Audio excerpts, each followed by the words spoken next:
ഇരിക്കുന്നേ എന്തോ തിന്നുന്നേ രാത്രി? എന്തോ തിന്നുന്നേ? ശബരിമലയിലെ പ്രസാദം. ശബരിമലയിലാണോ തിന്നുന്നേ?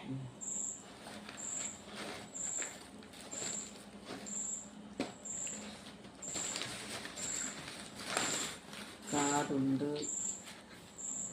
കാതോ? കാത്. ഇത് കാത്. ഇത് ഉണ്ണിയപ്പം. ഇത് വേറെന്തോ ഒരു മഞ്ഞ സാധനം. മധുരമുള്ളത്. പായസം. അരവണ. ഇച്ചിരി അരവണ കൊടു. അരവണ കഴിക്കട്ടെ.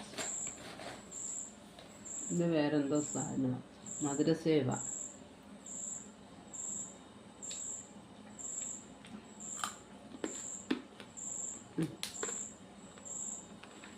പക്ഷെ എല്ലാം മേടിച്ച് താഴെ ഇടുക.